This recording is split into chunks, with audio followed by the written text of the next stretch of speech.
जय राम जय राम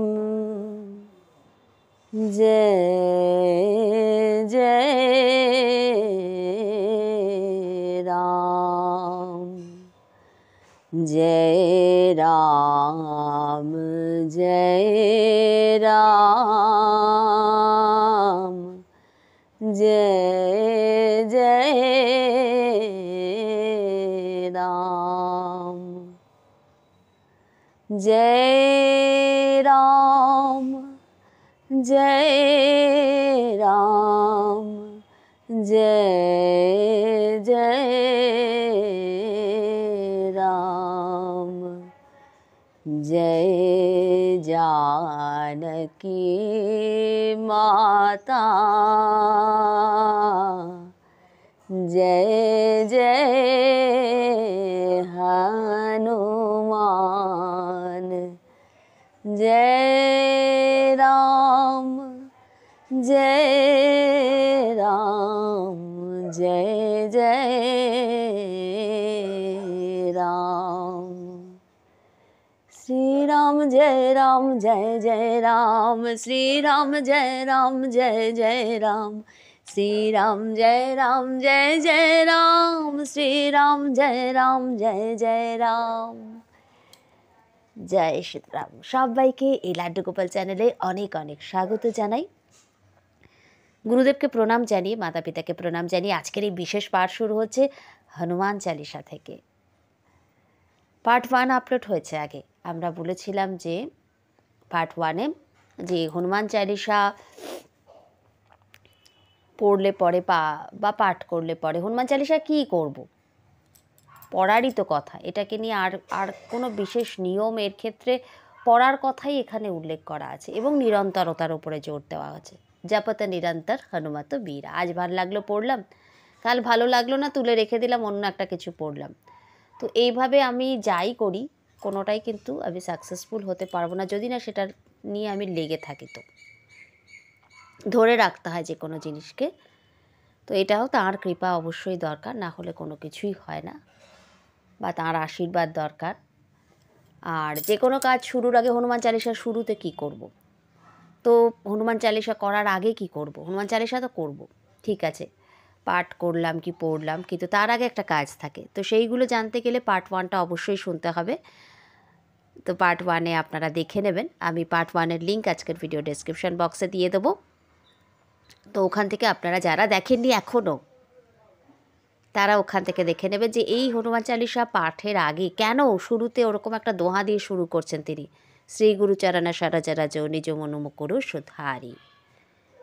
এবং পাঠের আগে কি করতে হবে সেটা কিন্তু তুলসীদাসজি এখানে বলে দিয়েছেন। আজকে আসবো পার্ট 2-তে। কি বলছেন এখানে? শ্রী গুরুচরণ সরোজ রজ নিজ মন মুকুরু সুধারি बरनौ रघुवर विमल जसु जो दायक फलचारी बुद्धिहीन तनु यानिके सुमिरो पवन कुमार बल बुद्धि विद्या देहु मोहि हरहु कलेश विकार। এখানে আমরা দেখব আজকের পার্ট 2-তে যে হনুমানজির কাছে আমরা কি অর্পণ কি দেব তাকে, আর তার থেকে কি চেয়ে নিচ্ছি আমরা। এই অবধি হয়েছিল যে নিজ মনু মুকুরু সুধারি, তারপর কি আছে? বরনৌ রঘুবর বিমল যশু যো দায়ক ফলচারি। হনুমান চালিসার শুরুতেই 4 ফল পাওয়ার কথা রয়েছে। সাধারণত কোনো চালিসা হোক, স্তব হোক, স্তুতি হোক, আমরা শেষে গিয়ে দেখি যে এটা করলে পরে এইটা পাঠ করলে পরে এই ফল পাওয়া যাবে। সব কিছুতে হনুমান চালিসার ক্ষেত্রে কিন্তু দেখা যাচ্ছে একদম শুরুতেই 4 ফলের উল্লেখ রয়েছে। সেই 4টে ফলকে আপনি যেভাবে ভাবতে পারেন, ধর্ম অর্থ কাম মোক্ষ ভাবতে পারেন, অন্য কিছুও ভাবতে পারেন। আবার কেউ কেউ এটাকে কোনো কোনো মহাত্মারা এরকমভাবে বলেন এটা যে ব্রহ্মচর্য, গৃহস্থ, বানপ্রস্থ, সন্ন্যাস। জীবনের এই যে 4টে স্টেজ, এই যে 4টে যে স্তর বা পর্যায়, এটাকেও অনেকে এইটাকেও 4 ফল বলছেন, যে এই যে 4টে পর্যায়কে সুন্দর করা, সঠিক সময় সঠিকটা যাতে হয়, 4টে পর্যায়েতেই আমি যাতে ঠিকভাবে সমস্ত পরীক্ষায় উত্তীর্ণ হয়ে যাই বা সমস্তভাবে ঠিকভাবে আমি পালন করতে পারি আমাকে যে কাজগুলো দেওয়া হয়েছে, এটাকেও অনেকে 4 বলতে অনেকে এরকমভাবেও বলেন, আবার 4 বলতে অনেকে ধর্ম অর্থ কাম মোক্ষের কথাও বলেন। কিন্তু প্রশ্ন হচ্ছে, হনুমান চালিসার শুরুতেই এই 4টে ফলের উল্লেখ রয়েছে, সব কিছু তো শেষে থাকে।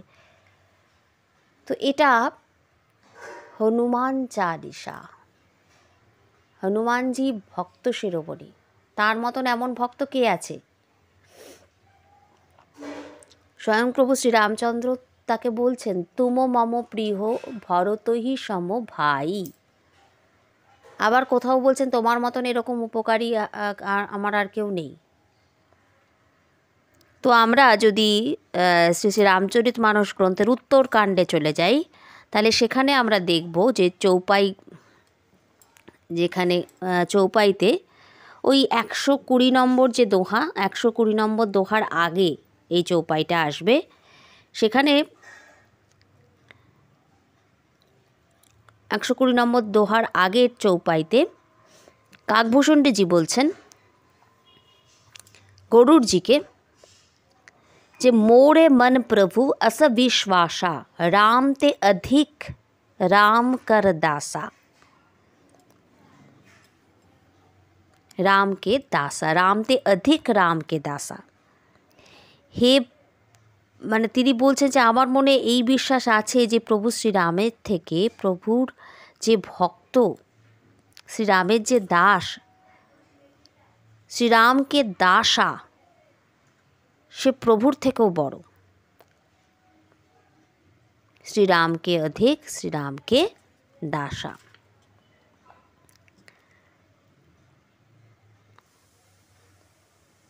তো সেই কারণের জন্য এখানে কিন্তু রামজির কথা আছে, অবশ্যই আছে, কিন্তু এখানে হনুমান চালিসা, তো হনুমানজির কথাও আছে। হনুমানজি কি দিয়ে, তার কাছে কি চাওয়া উচিত বা তার বীরত্বের কথা সমস্ত কিছু আছে। তো সেই কারণের জন্য, যেহেতু এটা হনুমান চালিসা, রাম চালিসা নয়, সেই জন্য এর শুরুতেই যেহেতু ভক্তের কথা এখানে রয়েছে, তো সেই কারণের জন্য এর শুরুতেই কিন্তু ফলের কথা উল্লেখ আছে। ভগবানের স্তুতি বা ভগবানের যে স্তব, সেটা যথাযোগ্য সময়ে ফল দান করে, কিন্তু ভক্তের স্তুতি বলা হয় যে যখনই কাজটা করা হচ্ছে বা সেবা করা হচ্ছে, সে সাথে সাথে ফল প্রদানের ক্ষমতা রাখে। সেই জন্য এখানে প্রথমেই এটার উল্লেখ করা হচ্ছে ধর্ম অর্থ কাম মোক্ষ। অর্থ বলতে যে শুধু টাকা পয়সা তা কিন্তু নয়, সবটাই যে শুধু জাগতিক দিক তা কিন্তু নয়। অমূল্য একটা যেটাকে আমরা টাকা পয়সা দিয়ে বিচার করতেও পারি না, অর্থাৎ এই পথের এগোতে যেগুলো আমাদেরকে সাহায্য করবে।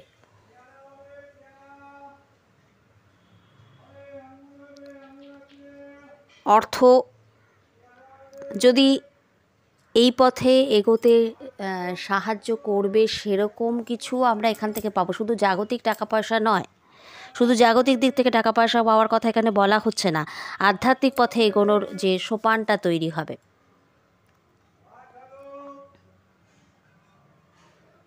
তো সেই দিক থেকে এখানে হচ্ছে অর্থের কথা এখানে বলা হচ্ছে। এবং বরণৌ রঘুবর বিমল যশু, রঘুবরের বিমল যশকে বন্দনা করা, তার যশকীর্তন করা, রঘুবীরের বা রঘুবরের গুণ কীর্তন করে, নাম সংকীর্তন করে এই 4 পদার্থ পাওয়া যায়।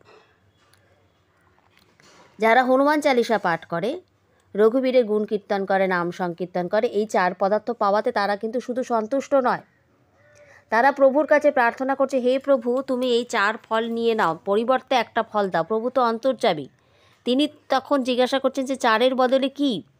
তখন ভক্ত প্রভুকে বলছেন যে প্রভু আপনার গুণগান করেছি, 4 ফল পেয়েছি, ঠিক আছে, কিন্তু তার পরিবর্তে আপনি আপনার চরণে আমাকে অখণ্ড সেই প্রেম দিন, অখণ্ড সেই ভক্তি দিন।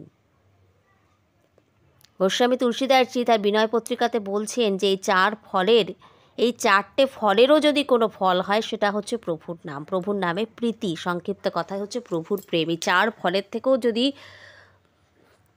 মূল্যবান কিছু যদি থাকে তাহলে সেটা হচ্ছে প্রভুর প্রতি প্রেম।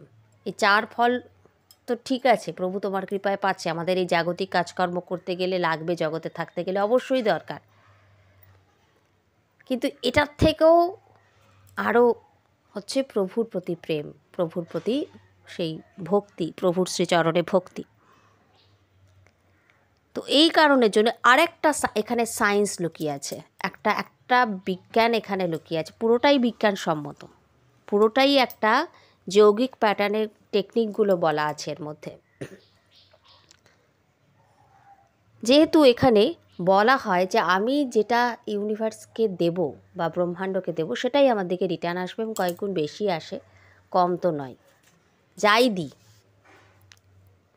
তাহলে এখানে বরণৌ রঘুবর বিমল যশু, যশ, প্রভু শ্রী রামচন্দ্রের যশ কীর্তন করা হচ্ছে। কী করা হচ্ছে? যশ কীর্তন করা হচ্ছে। অবভিয়াসলি আপনার নাম যশ বাড়বে এতে।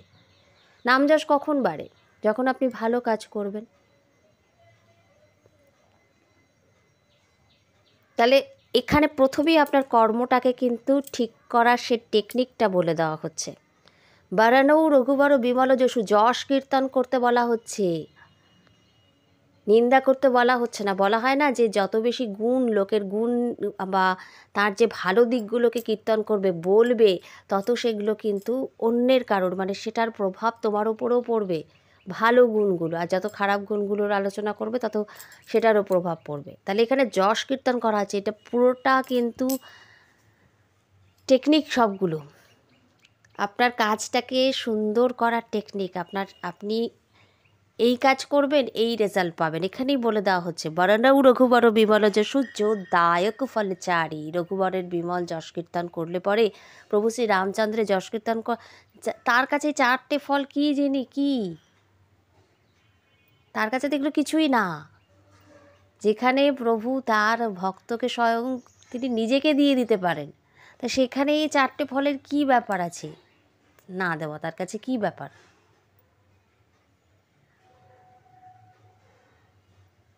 আজকে ছোট বাচ্চা ঘ্যান ঘ্যান করছে, তাকে আপনি একটা ঝুনঝুনি এনে দিলেন, কি একটা পুতুল এনে দিলেন, কি একটা টেডি বিয়ার এনে দিলেন। এখনকার বাচ্চারা হলে পরে মোবাইল, বাচ্চা তাতে যদি চুপ করে গেল ঠিক আছে, আপনি আপনার কাজে ব্যস্ত হয়ে গেলেন, ও ঠিক আছে, ও তো শান্ত আছে, চুপ আছে। কিন্তু যে বাচ্চা তাতেও চুপ হয় না, তখনই কিন্তু তার মা এসে তাকে কোলে নেয়, কি একটু দোল দেয়, একটু ঘুরু ঘুরু করিয়ে নিয়ে আসে। আচ্ছা ঠিক আছে, চুপ করছিস না, তোকে একটু ঘুরু ঘুরু করিয়ে নিয়ে আসি। কি তার সাথে আয় পাখি তো দেখ তো, এটা পাখি নাকি না হাতি, কি আছে ইত্যাদি ইত্যাদি বলে তাকে গল্প করে, তার সাথে একটু সময় কাটায়, তাকে একটু সময় দেয়, একটু আদর করে। যে বাচ্চা ওগুলোতে চুপ করে না, নাহলে তো প্রথমে আমরাও তো চেষ্টা করি, মানে বাবা মা যারা আছে বা আমরা যারা বাড়িতে রয়েছি বা আমাদের থেকে ছোট যারা রয়েছে, আমাদেরকেও তো বাবা মাদের দেখতাম ছোটোবেলা অবধি।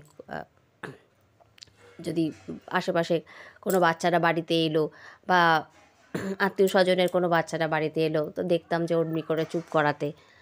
তারপরে এখনও যখন স্কুলে যখন যেতাম, তখনও ওখানে কোনো বাচ্চাদেরকে ট্যাকেল মানে তাকে কেউ হয়তো করতে পারছে না, সামলাতে পারছে না, তো তখন তাদেরকে ওইভাবে নানান রকম কালারফুল জিনিস দেখিয়ে তাদেরকে ঠিক করা, মানে চুপ করানো, এই চেষ্টাগুলো তো করা হয়। তো স্কুলের ব্যাপারটা একরকম। তো বাড়িতে হলে পরে বাবা মায়েরা সাধারণত চেষ্টা করে যে যদি তারা ওইগুলোতে ভুলে যায় তো ঠিক আছে, যেমন আমাদেরকে অন্য কিছু নিয়ে মা হয়তো ভুলেই রাখছেন, আমরা যদি জগৎজননীকেই যদি বা তার কথা যদি আমরা কজন তাকে চাই, আমরা তো এগুলো নিয়েই ভুলে থাকি, তাই তিনি এগুলো নিয়েই ভুলিয়ে রাখেন। আমরা যদি তাকে চাইতাম, যদি ওতে চুপ না করতাম, যেরকম বাচ্চারা কিছু কিছু বাচ্চা আছে হয়তো তাতে চুপ করছে না, তখন বাবাকে আসতে হচ্ছে কি মাকে আসতে হচ্ছে, এসে তাকে কোলে নিয়ে দোল দোল দিতে হচ্ছে, কি ঘুরু ঘুরু করিয়ে আনতে হচ্ছে, কি আকাশের দিকে তাকিয়ে পাখি দেখাতে হচ্ছে, গাছ দেখাতে হচ্ছে, প্রজাপতি দেখাতে হচ্ছে, সেটা করতে হচ্ছে, নাহলে সে চুপ করবে না। তো সেই রকম বাচ্চার মতন ওই রকম ইয়েটা আমাদের কজনের আছে, আমরা কজন তাকে চাই। তো যাই হোক, এটাও পুরোটা কিন্তু সায়েন্স, যে বরণৌ রঘুবর বিমল যশু, কোনটাকে আমি বন্দন করছি? রঘুবরের বিমল যশকে। বিমল যশ, বিমল শব্দটার উপরেও খেয়াল রাখবেন। তাহলে এখানেই বলে দেওয়া হচ্ছে পরনিন্দা না করতে, নৈব নৈবচ, প্রথম থেকে শুরু থেকেই করছেন কিন্তু তিনি। নিজ মনু মুকুর সুধারি, নিজের মন মুকুরকে পরিষ্কার করতে বলছেন, মন রূপ দর্পণ, অন্যেরটা নয়, নিজেরটা পরিষ্কার করতে বলছেন। তবে অবশ্যই আপনি অন্যকে দর্পণ পরিষ্কার করতে নিশ্চয়ই সাহায্য করতে পারেন, কিন্তু আমরা যেটা করি সেটা পরনিন্দা। অন্যের আড়ালে অন্যকে নিয়ে চর্চা করি বা তাতে একটু ভালো লাগে বলি, কিন্তু বিষয়টা এখানে নয়। তুলসীদাসজি প্রথম থেকেই বলছেন যে হনুমান চালিসা করার আগে কি কি করতে হবে।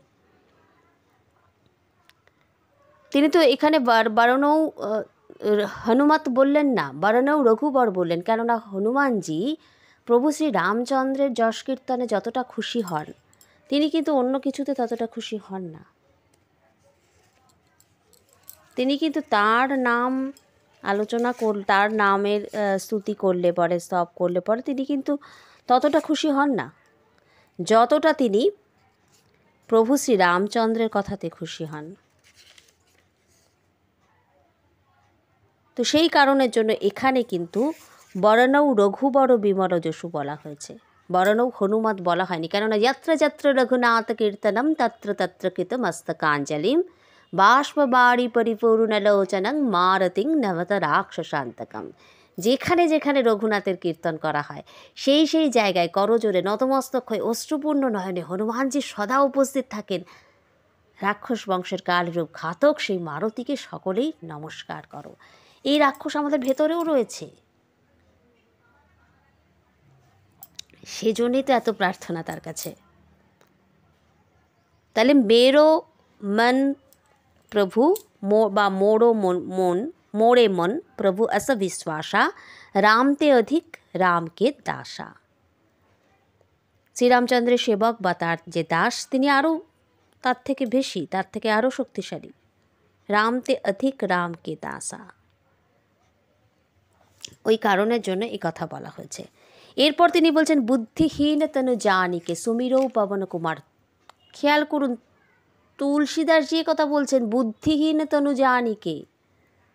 তিনি নিজেকে বুদ্ধিহীন বলছেন, অজ্ঞানী বলছেন, এবং হনুমানজিকে বলছেন যে সুমিরৌ পবন কুমার, আপনাকে আমি স্মরণ করছি, আপনাকে আমি এতগুলো জিনিস দিচ্ছি, আপনি আবার তার পরিবর্তে আমাকে 3টে জিনিস দিন। তো কী কী 3টে জিনিস চাইছেন? বলবুদ্ধি বিদ্যা দেহু মোহি দাও আমাকে। আর কি নিয়ে নিতে বলছে, কি দিতে চাইছেন তাকে? হরহু কলেশ বিকার, আমার ক্লেশ বিকার আমি তোমাকে দিয়ে দিতে চাইছি। দিতে পারবো না, দিতে চাইছি কিন্তু দিতে পারছি না, তাই জন্য তিনি হরহু শব্দ বলছেন, হরণ করে নিতে বলছেন, নিয়ে নিন, নাও আমার থেকে, বার করে নাও, এইগুলো আমি আর পাচ্ছি না বই নিয়ে যেতে, এগুলো আমার থেকে বার করে নাও। হরহু কলেশ বিকার। আমরা চণ্ডীতে দেখছি বৃত্তিরূপেণ সংস্থিতা। যারা দেবী সুক্তমের পাঠগুলো শোনেননি, আমি অনুরোধ করব সবার কাছে যে আপনারা একটু দেবী সুক্তমের পাঠগুলো শুনে নিন।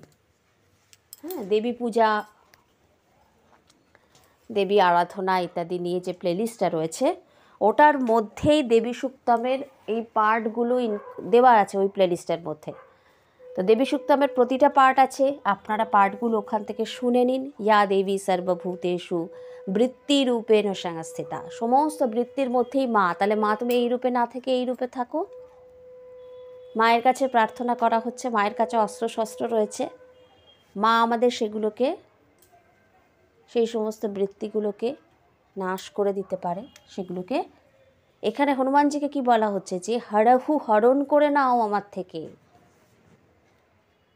আর আমাকে বলবুদ্ধি, বল বুদ্ধি আর বিদ্যা দাও, আর আমি তোমাকে এই আমার ক্লেশ বিকারগুলো দিতে চাইছি কিন্তু দিতে পারছি না, তাই জন্য বলছি হরণ করে নাও, নিয়ে নাও, বার করে নাও। কারণ এগুলো আমাদের মনকে দূষিত করে ফেলে। ওই জন্য শুরুতে তিনি বলছেন তো, নিজ মনু মুকুরু সুধারি, নিজের মনরূপ দর্পণকে পরিষ্কার করার কথা বলছেন। এবং পরিষ্কার করব কীভাবে, সেই জন্য হনুমানজিকে বলছেন যে তুমি পরিষ্কার করে দাও। প্রার্থনা করছেন তার কাছে, হরহু ক্লেশ বিকার, কারণ এই ক্লেশ বিকারগুলো নিয়ে নিলেই তো আমার মনটা পরিষ্কার হয়ে যাবে। আমরা পতঞ্জল রাজ্যকে দেখছি কিভাবে পরিষ্কার করতে হবে। মহর্ষি পতঞ্জলির যে প্রণাম মন্ত্র, তার মধ্যে সেই টেকনিকটা বলা আছে।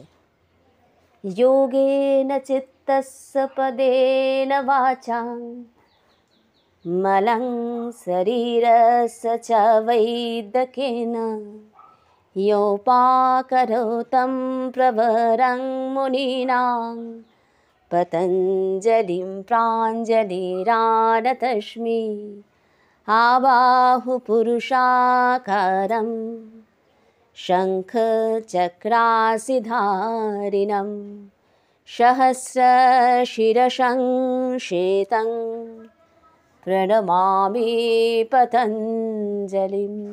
যোগেন চিত্তস্য পদেন বাচাং, যোগের দ্বারা চিত্তের মল পরিষ্কার হয়।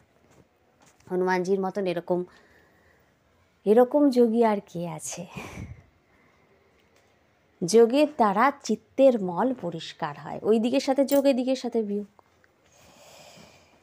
যোগের দ্বারা চিত্তের মল, যোগেন চিত্তস্য, যোগের দ্বারা, করণ কারক হচ্ছে এখানে। আমরা ছোটোবেলায় কারক পড়েছি না, যে দ্বারা দিয়া কর্তৃক হলে পরে করণ কারক হয়, এর দ্বারা এটা পরিষ্কার হচ্ছে, যোগের দ্বারা চিত্তের মল পরিষ্কার হচ্ছে। তো এখানে হনুমানজির কাছেই সাহায্য চাইছেন যে হরহু ক্লেশ বিকার, তুমি আমার এই মনটাকে, প্রথমে বলছেন যে নিজ মনু মুকুরু সুধারি, আমার মন মুকুরকে পরিষ্কার করতে হবে। এবং কে করে দেবে? আমি তার কাছে প্রার্থনা করছি, তিনিই করে দেবেন, তিনি আমার ভেতর থেকে এগুলোকে বার করে দেবেন, আস্তে আস্তে আমাকে শুদ্ধ করবেন। এবং আমি আমার এই ক্লেশ বিকারগুলো দিয়ে দিচ্ছি। মহর্ষি পতঞ্জলি 5 রকম ক্লেশের কথা বলছেন, পঞ্চক্লেশ। অবিদ্যা, অস্মিতা, রাগ, দেশা, ভিনিবেশা, পঞ্চক্লেশা। অবিদ্যা, অস্মিতা, রাগ, দেশ, অভিনিবেশ, এই হচ্ছে পঞ্চক্লেশ। অবিদ্যা যেটা যা নয় আমরা সেটাকে তাই ভাবছি। আর এই পঞ্চক্লেশের জননী বা পঞ্চক্লেশের যে উৎস বা মূল হচ্ছে অবিদ্যা। অবিদ্যা থেকেই এই 5টা এই ক্লেশগুলো আসছে আস্তে আস্তে। অবিদ্যা ক্ষেত্রমুত্তরেশাং প্রসুপ্ত তনু বিচ্ছিন্ন দ্বারাণা, অবিদ্যা থেকেই এগুলো আস্তে আস্তে আসছে। এছাড়া আমাদের যে বিকার তো অনেক রকমের। এই পঞ্চক্লেশের 5টা হচ্ছে আমাদের বিকার, ঠিক আছে? তার সাথে সাথে আরও বিকার আছে। কি বিকার? যে আমাদের যে রিপুগুলো আছে, ষড়রিপু, সেটাও তো আমাদের একটা বিকার, সেগুলোও তো আমাদের বিকার। তাহলে 5 আর 6 হয়ে গেল 11টা, 11টা বিকার পাওয়া গেল। তো আরও বিকার আছে। তো হনুমানজিকে তিনি এগুলো সব বলছেন যে আমি বুদ্ধিহীন, আমি জানি না, আমি স্বীকার করছি। তো আপনাকে আমি এগুলো দিয়ে দিচ্ছি, আর আমি তো দিতে পারছি না, আপনি আমার থেকে নিয়ে নিন। আর আপনি আমাকে বল দিন, বিদ্যা দিন, বুদ্ধি দিন। বলের পরই বিদ্যা চাইছে না, বিদ্যাটা পরে চাইছে, বল বুদ্ধি বিদ্যা, বলের পরই বুদ্ধি চাইছে।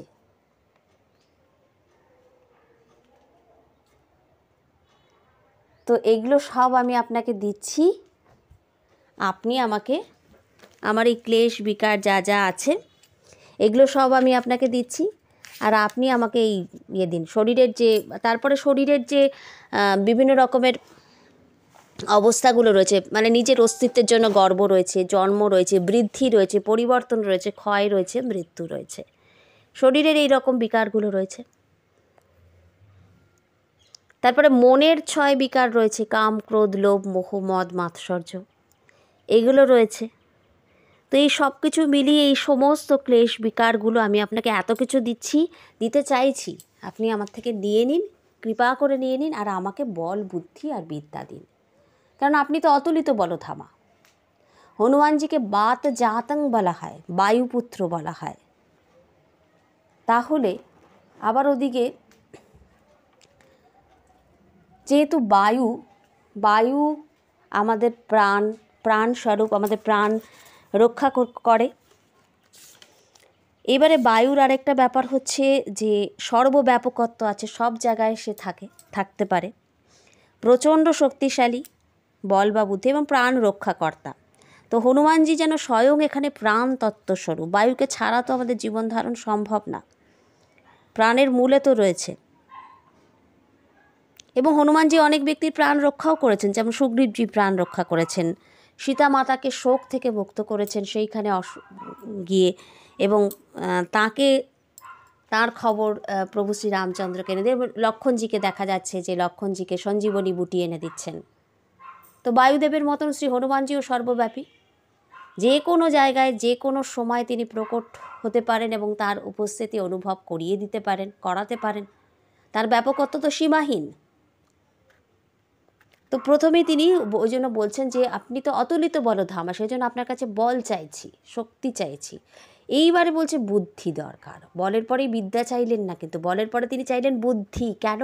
এই বলটা নিয়ে আমি কি করব, সেটা আমাকে কে বলে দেবে? আমার মন না, বুদ্ধি বলে দেবে যে আমি এটাকে কোন কাজে লাগাবো, কিভাবে লাগাবো, কতটা লাগাবো। না হলে ওই বলটা নিয়ে তো আমি নেগেটিভ কাজও করতে পারি, আমি কাউকে মেরেও দিতে পারি।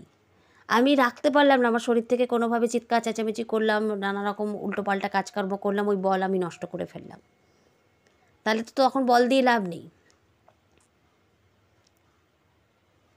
সেই জন্য বলের সাথে বুদ্ধিটাও দরকার। বুদ্ধির শুধু নিয়ে হবে না, তার সাথে আবার বিদ্যাও দরকার। কেন আমি যদি অবিদ্যাতে গ্রস্ত হয়ে থাকি, ওই বল আমি অন্য কাজে লাগাবো, ওই বুদ্ধি আমাকে তখন অন্যদিকে পরিচালিত করবে। তাই শুধু ওইটা দিয়ে হবে না, তার সাথে বিদ্যারও দরকার আছে।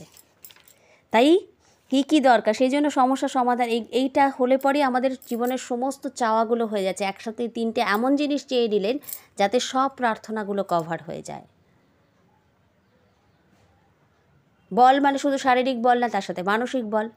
আর মানসিক শক্তি যদি কারোর থাকে তাহলে তার আর কি লাগবে? সে তো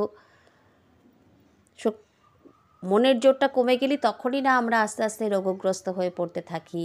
আস্তে আস্তে আমরা উল্টোপাল্টা, বুদ্ধি যদি আমাদের ঠিক মতো না কাজ করে, বুদ্ধি যদি আমাদের উল্টো দিকে ঘুরিয়ে দেখায়, উল্টো পথে পরিচালিত করে, তখন আমরা ভুলভাল কাজ করি।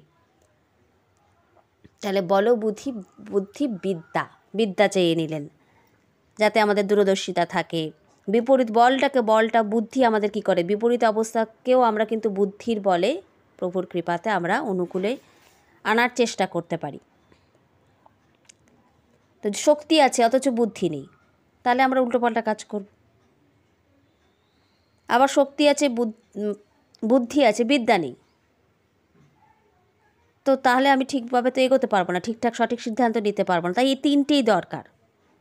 একে একে বলো, বুদ্ধি, বিদ্যা, এই তিনটে জিনিসই চাইলেন।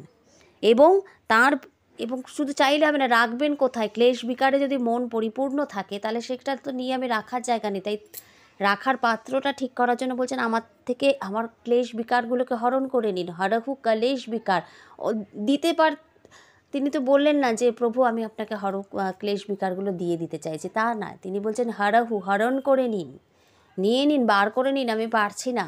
কেননা এইটার কথাই মহর্ষি পতঞ্জলি বলছেন যে চিপে বসে থাকে সংস্কার, কিছু কিছু এমন আমাদের মধ্যে বিকার, কিছু কিছু এমন কাজ আমরা ভুলবশত যেগুলো বারবার করতে বিশেষ করে তমগুণের যে সমস্ত বিকার যেগুলো বা যে সংস্কারগুলো, সেগুলো যেন চেপে বসে থাকে, সেই জন্য হরণ করে নিতে বলছেন। ছোটোবেলাতে আমার একবার, আমি এই ঘটনাটা সেদিন দোলনদিকে বলছিলাম, আমাদের ওই ক্লাস চলছিল যখন, ক্লাসের মধ্যে যে একবার তখন আমি 4-এ পড়ি, আর মা আনতে যেত আমাকে।